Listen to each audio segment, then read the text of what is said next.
செவி கொடுக்கிறதில்லை என்று ஒருவன் தேவ பக்தியுடன் அவருக்கு செம்மன செய்த செவி. இன்னைக்கு கர்த்ததேவல என்னிடத்துல வந்து நிறைய பேர் சுகம் பெறதுக்கு காரணம் என்னன்னா கொடுக்கிற மருந்தோ மாத்திரைகள் வார்த்தைகள். அந்த வார்த்தைகள் தான் தேவனுக்கு மகிமை என்ன கொடுக்குது? சுகத்தை. இப்ப நீங்க எல்லாம் கேட்கறீங்கல்ல, காது கொடுத்து கேட்கும் போது வியாதி போயிடும். அது நிறைய பேருக்கு தெரியுமா தெரியாது. அதுக்கு ஒரு சம்பவம் வேதத்துல இருக்குது, அது இன்னொரு நடிகை சொல்றேன். காது கொடுத்து கவனிச்சு கேட்கும்போது பிசாசு போயிடும், எந்த வியாதி இருந்தாலும் போயிடும். அதுலதான் எந்த இடத்துல போனாலும் எந்த வியாதி இருந்தாலும் நீங்க கவலைப்படாதீங்க, கர்த்தர் உங்களுக்கு என்ன கொடுப்பாரு? சுகத்துக்கு.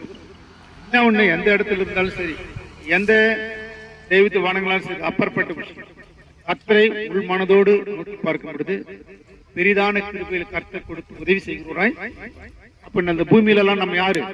பாவியா தான் பிறக்கும். பாவியாய் பிறந்து என்ன பண்றோம்? பாவியாக மறிக்கிறோம். அதனால இந்த பாவத்தின் பிடியிலிருந்து விடுதலை கொடுக்கிற ஒரே தேவன் யாருன்னா யாரு? கர்த்தராகிய.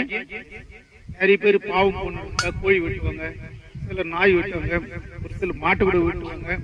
இல்ல நீங்க வெட்டுறீங்களான்னு தெரியல, நாய் வெட்டுறாங்க, நீங்க வெட்ட மாட்டீங்க. கர்த்தர் நல்ல நல்ல ஒரு பதில். அடுத்தபடியாக எனக்கு தெரிஞ்சு எருமாடு கூட வெட்டுறாங்க. எருமாடு எங்க வெட்டுறாங்க கேள்விப்பட்டிருக்கீங்களா? மனைங்க எங்க வெட்டுறீங்க கேள்விப்பட்டிருக்கீங்களா? தெரியல, கேள்விப்படல. கேள்விப்பட்டதுல நீங்க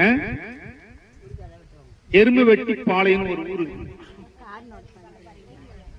அங்க வருஷம் வருஷம் எருமாடு வெட்டுறாங்க.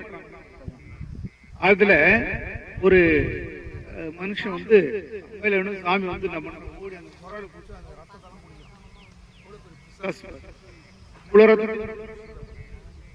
அதனால நீ எருமாட்டு ரத்தம் வெட்டினாலும் சரி, பசுமாட்டு ரத்தம் கொடுத்தாலும் சரி பார்க்க போவான். அவங்க நம்முடைய பாவம் போகணும்னா ஏசு. அது நான் எங்க தேடி போறதுன்னு கேட்பீங்க. ரட்சிக்கப்பட்ட பிற்பாடு உங்களுக்காக ஒரு திராட்சை அப்பம் கொடுப்பாங்க. அது இயேசு ரத்தம், இயேசு சரீரம். அப்போ வரும்பொழுது நம்மளுடைய எல்லா விதமான காரியங்களும் ஆயிடும். விசுவாசிக்கிறீங்களா? நம்புறீங்களா? அப்போ இயேசு கிறிஸ்து நம்புறவர்களுக்கு வாழ்க்கை. இயேசு கிறிஸ்து நம்புறவர்களுக்கு நம்ம என்ன நினைக்கிறோமோ அது தேவன் நடத்தி கொடுப்பார். அதான் தேவனுக்கு ஒரு மகிமையான காரியம். அதனால கர்த்தர் இந்த இடத்துல எத்தனை விசுவாசிக்கிறீங்க? இருக்கிறாரே இல்லையம்மா?